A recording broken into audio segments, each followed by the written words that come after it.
والإسلام ديني ومحمدا رسول الله ويقيني أدنو إليه ساجدا بجبيني اقبل صلاتي۔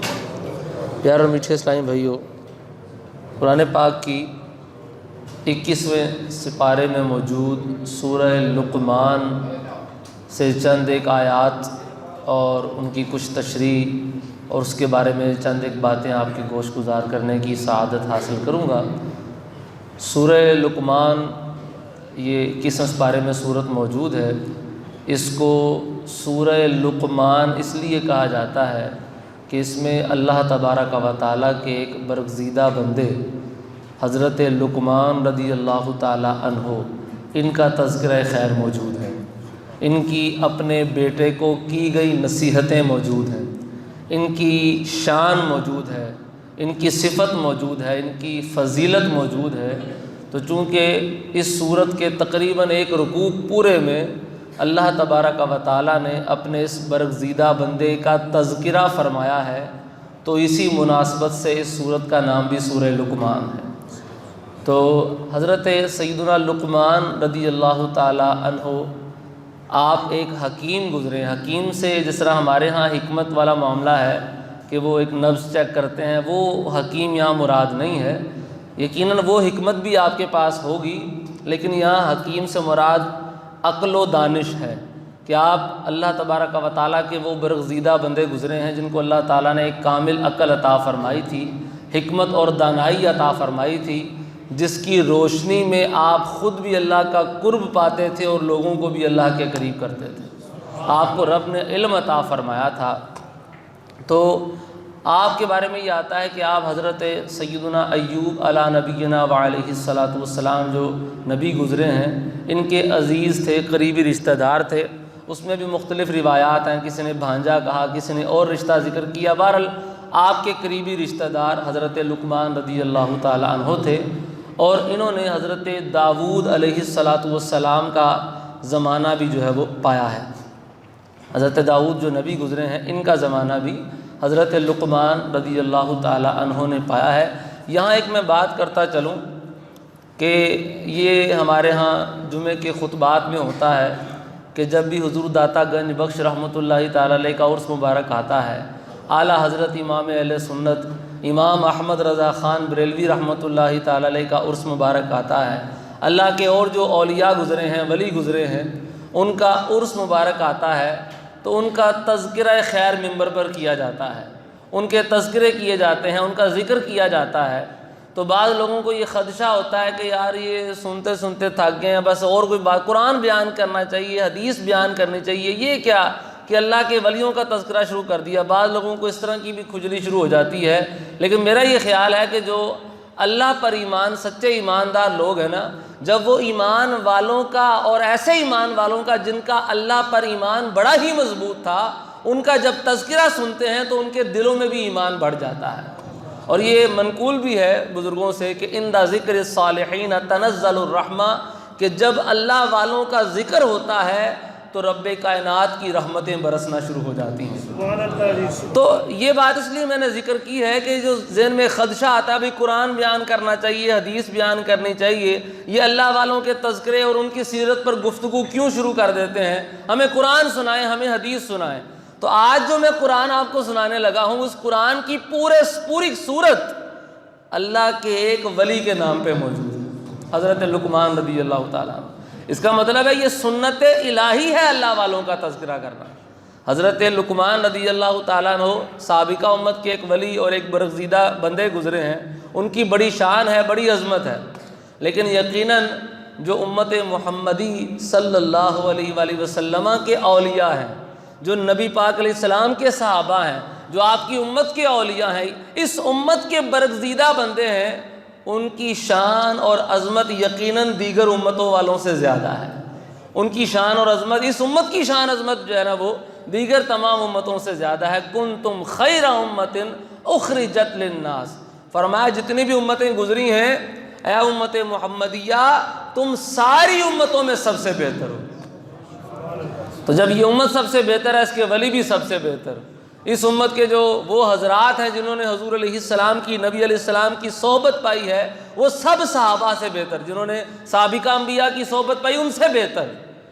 تو جب اللہ تبارک و تعالیٰ سابقہ امم کے ایک برگزیدہ بندے کا تذکرہ قرآن میں فرماتا ہے اور اس تذکرے کی بنا پر ایک پوری قرآن کی سورت کا نام اس بندے کے نام پہ رکھا جاتا ہے، تو ہم پھر داتا صاحب رحمۃ اللہ تعالیٰ علیہ کا تذکرہ کیوں نہ کریں؟ ہم خواجہ غریب نواز رحمۃ اللہ تعالیٰ علیہ کا تذکرہ کیوں نہ کریں؟ ہم حضور غوث اعظم رضی اللہ تعالیٰ عنہ کا تذکرہ کیوں نہ کریں کہ جن کو اللہ تبارک و تعالیٰ نے امت محمدیہ صلی اللہ علیہ وآلہ وسلم میں یہ شان اور عظمت عطا فرمائی ہے کہ وہ اس امت میں اللہ کے برگزیدہ بندے ہیں۔ تو یہ ایک ضمناً ایک بات میں نے اس مناسبت سے آپ کو عرض کر دی کہ جب اللہ کے ولیوں کا تذکرہ ہوتا ہے تو بعض لوگوں کو پریشانی شروع ہو جاتی ہے، بھئی یہ کیوں ہے، یہ کہاں لکھا ہے، ہمیں قرآن سناؤ، بس ہمیں حدیث سناؤ، یہ کہیں نہیں لکھا ہوا۔ آپ قرآن کی اگر صورتیں اٹھا کے دیکھیں تو کئی صورتوں کا نام ہی اللہ کے ولیوں کی شان پر ہے، اللہ کے ولیوں پر ہے۔ حضرت مریم رضی اللہ تعالیٰ عنہ اللہ کی برگزیدہ بندی گزری ہیں، نبی نہیں ہیں، نبیہ نہیں تھی، ولیہ گزری ہیں، ان کے نام پر قرآن کی پوری صورت ہے۔ حضرت لقمان رضی اللہ تعالیٰ عنہ جن کا تذکرہ خیر آج میں نے شروع کیا، ان کے نام پر قرآن کی پوری صورت ہے۔ سورہ کہف کا نام سنا ہے، سورہ کہف، کہف غار کو کہتے ہیں، یہ کہف اصحاب کہف کی وجہ سے اس سورت کا نام ہے۔ اور اصحاب کہف کون تھے؟ اللہ کے ولی تھے۔ تو اللہ کے ولیوں کا تذکرہ تو قرآن کی صورتوں کے نام کی صورت میں ہمیں عطا فرمایا گیا، اور اس کے علاوہ اگر دیکھا جائے تو قرآن میں جا بجا اللہ تبارک و تعالیٰ نے اپنے ولیوں کا اور اپنے برگزیدہ بندوں کا تذکرہ خیر فرمایا ہے۔ تو لہٰذا جب ہم یہاں پر اللہ کے ولیوں کا تذکرہ سنتے ہیں، ان کا تذکرہ خیر سنتے ہیں، ان کی شانیں سنتے ہیں، ان کی فضیلتیں سنتے ہیں، تو یہ بالکل قرآن کے حکم کے مطابق ہوتا ہے کہ قرآن بھی ہمیں یہی سکھاتا ہے کہ اللہ والوں کا تذکرہ کیا جائے۔ اس کا فائدہ کیا ہوگا؟ جب ان کے پیارے پیارے تذکرے سنیں گے، ان کی سیرت کے واقعات ہم سنیں گے تو ہمارے اندر بھی شوق اور جذبہ پیدا ہوگا، اور ان کے ذکر کی برکت سے ایمان کی حلاوت نصیب ہوگی، اور یہ جذبہ پیدا ہوگا کہ ہمیں بھی اپنی زندگیاں ان کے نقش قدم کے مطابق گزارنی چاہیے۔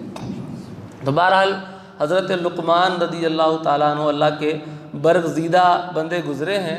بعضوں نے ان کے نبی ہونے کا بھی قول کیا ہے، لیکن اکثر جو علماء ہیں ان کی رائے یہی ہے کہ یہ اللہ کے ولی گزرے ہیں۔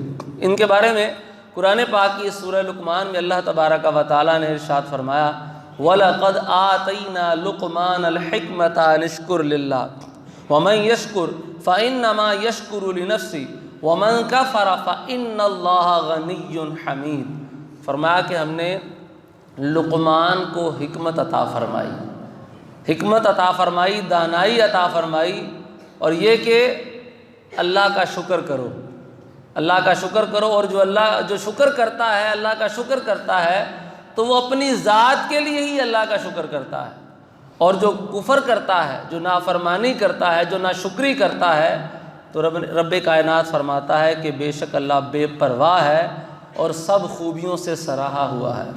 اسے کسی کی حاجت نہیں ہے کہ کوئی اس کا شکر کرے، اسے کسی کی ضرورت نہیں ہے کہ کوئی اس کی بارگاہ میں گڑ گڑائے۔ جو گڑ گڑائے گا، جو اس کی بارگاہ میں سر بسجود ہوگا، اللہ اسے بلندیاں عطا فرمائے گا۔ لیکن اس کا مطلب یہ نہیں ہے کہ اللہ کو معاذ اللہ اس کی ضرورت ہے، اپنے بندوں کی ضرورت ہے کہ وہ گڑ گڑائیں۔ جو گڑ گڑائے گا، جو روئے گا، جو شکر کرے گا، جو اللہ کی بارگاہ میں جھکے گا، اللہ اسے بلندیاں عطا فرمائے گا۔ لیکن جو نہیں جھکے گا تو اللہ کو پرواہ نہیں ہے۔ تو یہ دیکھیں، یہاں پر پہلی بات بھی یہ ہے، ایک تو پہلی بات یہاں یہ بیان ہوئی کہ فرمایا ہم نے لقمان رضی اللہ تعالیٰ عنہ کو حکمت عطا فرمائی، دانائی عطا فرمائی۔ حضرت لقمان رضی اللہ تعالیٰ عنہ کے بارے میں حدیث پاک میں بھی چند ایک فضائل جو ہیں وہ ذکر کیے گئے ہیں۔ حضرت عبد الرحمن بن یزید بن جابر رضی اللہ تعالیٰ عنہ سے روایت ہے کہ نبی پاک علیہ السلام نے فرمایا کہ سوڈانیوں کے سردار 4 ہیں، یعنی حبشی جو لوگ ہیں ان میں 4 لوگ وہ گزرے ہیں جن کو اللہ تعالیٰ نے ایک سرداری عطا فرمائی ہے، ایک فضیلت ان کو عطا فرمائی ہے۔ وہ گویا دنیا میں بھی سردار تھے اور آخرت میں بھی ان کی بڑی شانیں ہیں۔ وہ 4 لوگ کون ہیں؟ ان میں پہلے جس ہستی کا تذکرہ فرمایا ان کا نام حضرت لقمان رضی اللہ تعالیٰ عنہ ہے۔ آپ حبشہ قوم سے تھے، تو فرمایا یہ سوڈانیوں کے حبشیوں کے سردار ہیں، حضرت نجاشی رضی اللہ تعالیٰ عنہ۔ نجاشی بادشاہ گزرا جو نبی پاک علیہ السلام کے دور میں تھا، اور اس نے اسلام بھی قبول کیا۔ نبی پاک علیہ السلام نے اس کی بڑی فضیلت بیان فرمائی، اور اس نے مسلمانوں کی بڑی مدد اور نصرت کی، اور اس کے ذریعے سے دین کا کافی کام جو ہے وہ سر انجام دیا گیا۔